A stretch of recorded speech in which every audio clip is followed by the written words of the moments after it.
All right, good morning, everybody. Good morning. It is Monday. Again. Again, here we go again. Yep.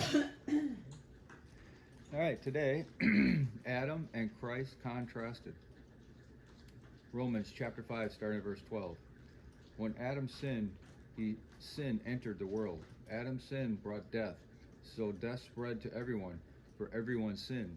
Yes, people sinned even before the law was given, but it was not counted as sin because there was not yet any law to break. Still, everyone died. From the time of Adam to the time of Moses, even those who did not disobey an explicit commandment of God as Adam did.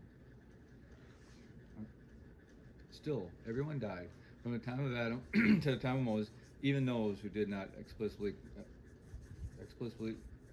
disobey an explicit commandment of God as Adam did. Now Adam is a symbol, a representation of Christ, who is yet to come. But there is a great difference between Adam's sin and God's gracious gift.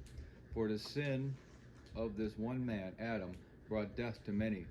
But even greater is God's wonderful grace and his gift of forgiveness to many through this other man, Jesus Christ.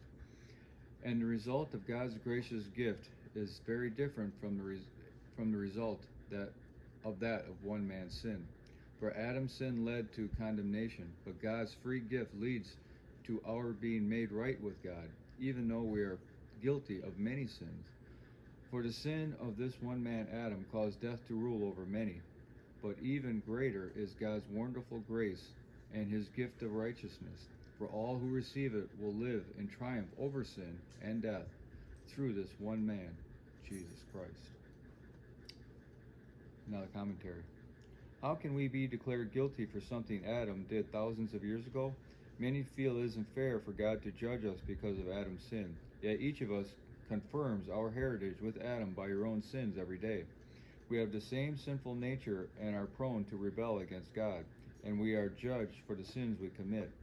Because we are sinners, it isn't fairness we need, it's mercy.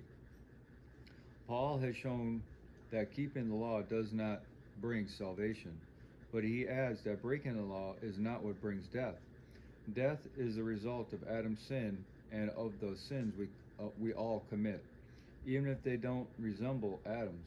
Paul reminds his readers that for thousands of years the law had not been explicitly given, and yet people died. The law was added, he explains in Romans chapter 5, verse 20, to help people see their sinfulness, to show them the sinfulness of their offenses, and to drive them to God for mercy and pardon. This was true in Moses' day, and is still true today. Sin is a deep discrepancy between who we are and who we were created to be. The law points out our sin and places the responsibility for it squarely on our shoulders. But the law offers no remedy. When we are convicted of sin, we must turn to Jesus Christ for healing. Adam was the counterpart of Christ. Just as Adam was a representation of created humanity, so is Christ a representative of a new spiritual humanity.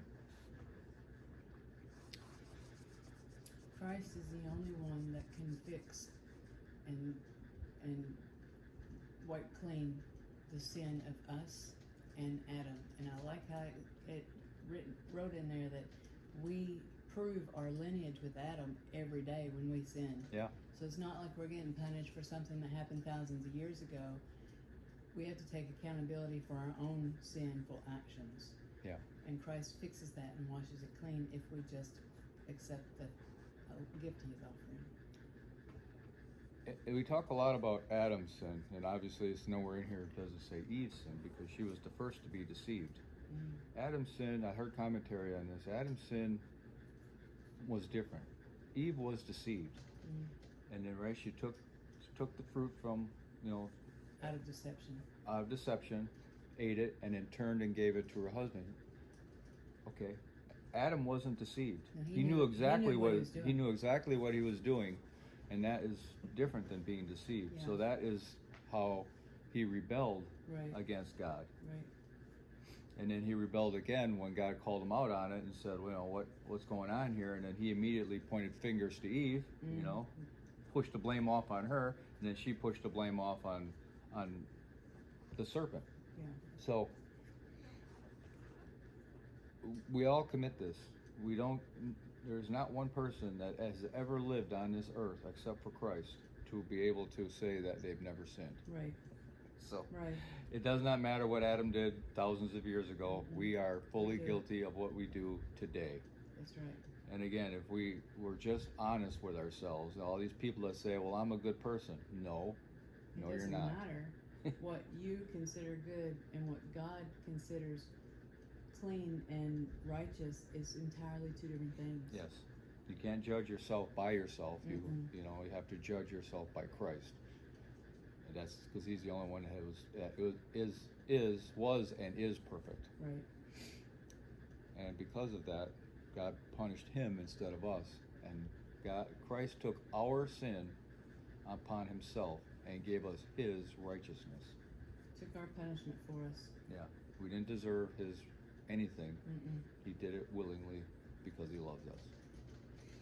Okay, hope everybody has a glorious day, and we'll talk to you later.